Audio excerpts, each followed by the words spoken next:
सोर्सेक्स के third edition की शुरुआत हो चुकी है। हमारे साथ बातचीत करने के लिए हैं FIO के डीजी डॉक्टर अजय साहा जी। सर, जिस तरह से हम देखें सोर्सेक्स एक बड़ा प्लेटफॉर्म है, खास करके जो हमारे एक्सपोर्टर्स हैं उनके लिए किस तरह से ये बेनिफिशियल होने वाला है? देखिए, सोर्सेक्स हम लोगों ने जो कंसेप्चुअलाइज़ किया था वो इसलिए किया था कि जो हमारे एसएमईज़ हैं वो ब्रांड में एक्सपोर्ट करें, बिकॉज़ इंडिया के एक्सपोर्ट्स में ब्रांड एक्सपोर्ट का शेयर बहुत कम है। जो भी हम एक्सपोर्ट करते हैं ब्रांड में, उसमें ज़्यादातर फॉरेन ब्रांड्स हैं जिनके लिए हम कॉन्ट्रैक्टिंग और सब कॉन्ट्रैक्टिंग का काम करते हैं। जिस तरह के अच्छे प्रोडक्ट इंडियन एसएमईज़ के पास हैं, हम चाहते हैं कि वो अपने ब्रांड में उनको एक्सपोर्ट करें। इसलिए हमने ये सोर्सेक्स का ये पूरा हमने कंसेप्ट लॉन्च किया था और हम बहुत हैप्पी हैं कि थर्ड जो सोर्सेक्स हो रहा है उसमें नंबर ऑफ कंपनीज बनी है, नंबर ऑफ फॉरेन विजिटर बढ़े हैं, and I am pretty sure जो बिजनेस है वो भी बढ़ाएगा। लेकिन हमारा जो मेन ध्येय यही रहेगा कि जो हमारे यहाँ पे एक्सपोर्टर्स आए हैं जो अपने ब्रांड में एक्सपोर्ट करते हैं, उनका ब्रांड रिकॉग्नाइज हो और उनको बिजनेस फ्लो करे, क्योंकि जब आप ब्रांड में एक्सपोर्ट करते हैं तो आपको बहुत एडवांटेज होता है। एक तो ब्रांड की वैल्यू प्रोडक्ट की ज़्यादा होती है। जब आप ब्रांड में एक्सपोर्ट करते हैं तो आपका रिप्लेसमेंट नहीं हो पाता है, बिकॉज दूसरा आदमी वो ब्रांड नहीं बना रहा है। तीसरी बात हमें ये भी देखनी पड़ेगी कि ब्रांड जो है वो इंडिया किस तरह प्रमोट कर सकता है। उसमें जो इंडस्ट्री का एक रोल रहेगा, जो रिस्पेक्टिव एसोसिएशन है उनका अलग रोल है और गवर्नमेंट का अलग रोल है। हमें लगता है कि ब्रांड प्रमोट करने के लिए जो 3 pronged स्ट्रेटजी होनी चाहिए। Country as a brand promote करना गवर्नमेंट की रिस्पॉन्सिबिलिटी है। प्रोडक्ट्स की जो है एक अक्रॉस इंडस्ट्री वो रिस्पॉन्सिबिलिटी रिस्पेक्टिव एसोसिएशन की होनी चाहिए। और जो इंडिविजुअल ब्रांड की बात है उसमें कंपनीज़ को ज़रूर आगे आना चाहिए। ये भी बात है कि जो ब्रांड प्रमोशन जो है वो उसके लिए काफ़ी पैसे लगते हैं और थोड़ा जेस्टेशन पीरियड हाई है। तो अगर किसी तरह का एक लिबरल फंडिंग हो सके एसएमईज़ को तो वो ब्रांड प्रमोट करने में बहुत हेल्पफुल होगा। सर, दूसरी तरफ देख रहे हैं कि दुनिया में जिस तरह से टैरिफ वॉर चल रहा है, हमारी नेगोशिएशंस कंटिन्यू चल रहे हैं यूएस के साथ। यूएस की टीम भी हमारे यहाँ आई हुई है। क्या कुछ एक्सपेक्ट कर सकते हैं इस नेगोशिएशन से? देखिए, अगर आप इंडिया में देखिए तो यूएस से और जगह से भी इंडिया में ऑर्डर्स बहुत ज़्यादा आ रहे हैं। अभी शायद वो शिपमेंट में उतना रिफ्लेक्ट नहीं हो रहा क्योंकि टैरिफ फ्रंट पे अनसर्टेनिटी बनी हुई है। क्या इंडिया के ऊपर रेसिप्रोकल टैरिफ लगेगा? क्या इंडिया बीटीए निगोशिएट करेगा? क्या इंडिया के जो एक्सपोर्ट्स हैं उनको ज़्यादा फ़ायदा होगा? हम लोग ने जो भी असेसमेंट किया उस असेसमेंट में ये क्लियर निकल के आ रहा है कि टैरिफ वॉर का इंडिया को एडवांटेज होगा, क्योंकि लॉट ऑफ बिजनेस जो दूसरे कंट्री से डाइवर्ट होगा वो इंडिया में कैपेबिलिटी उस बिज़नेस को लेने के लिए। तो अभी ये क्लियर नहीं है कि क्या टैरिफ इंडिया के ऊपर आएगा, लेकिन क्योंकि यूएस टीम इंडिया में है और यूएस के साथ इंडिया कंस्ट्रक्टिवली इंगेज है, हमें लगता है जो बीटीए जो हमारे एक्सपोर्ट इंटरेस्ट है उसको ज़रूर सेफगार्ड करेगा और शायद हमें बेटर टैरिफ कंसेशन भी मिले।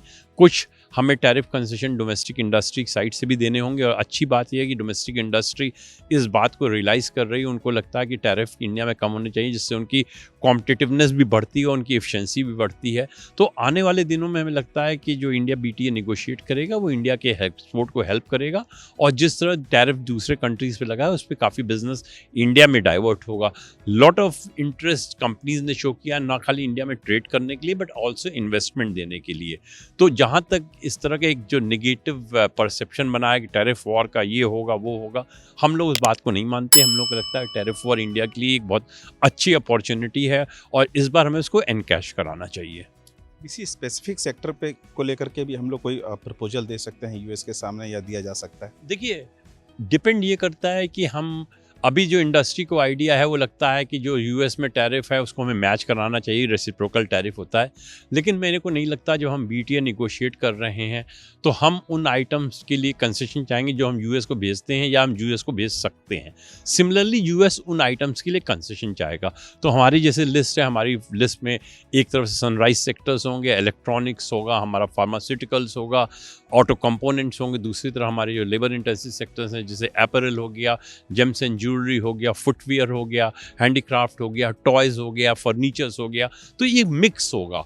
दोनों कंट्री अपने एक्सपोर्ट्स के लिए बेस्ट पोजीशन चाहेंगे और निगोशिएशन यही है कि हम एक दूसरे को कितना एकोमोडेट कर सकते हैं। सर, कई कंट्रीज़ के साथ हमारा एफटीए भी चल रहा है, अभी नेगोशिएशन यूके के साथ भी चल रहा है।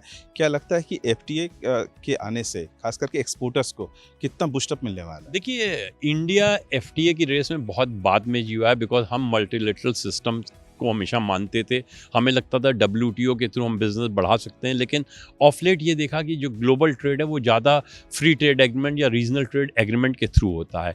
दूसरी चीज़, जो ग्लोबल वैल्यू चेन्स हैं उनमें भी उन कंट्री का एडवांटेज है जिनका फ्री ट्रेड एग्रीमेंट है, बिकॉज गुड्स जल्दी आ सकते हैं, जल्दी प्रोसेस होकर फिर री एक्सपोर्ट हो सकते हैं।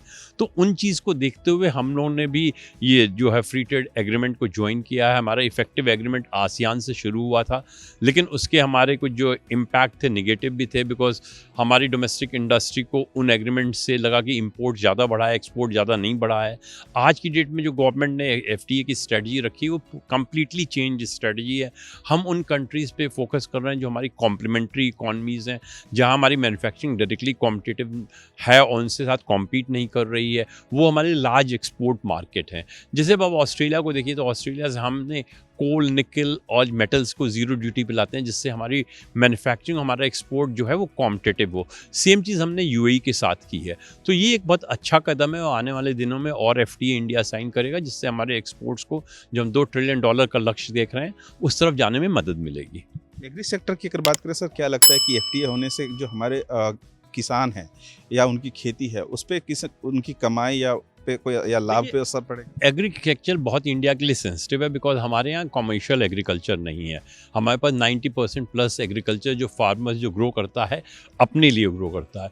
दूसरे अगर हम एडवांस इकॉनमीज देखें, वहाँ फार्मर्स जो है उसके पास किसी का 500 एकड़ खेत है और वो कमर्शियल वे में एग्रीकल्चर करता है। तो शायद कंपटीशन जो है वो इवन कंपटीशन नहीं है, इसीलिए इंडिया ने अभी तक किसी FTA में एग्रीकल्चर पे कोई कंसेशन नहीं दिया है और ये एक बहुत अच्छी पॉलिसी है।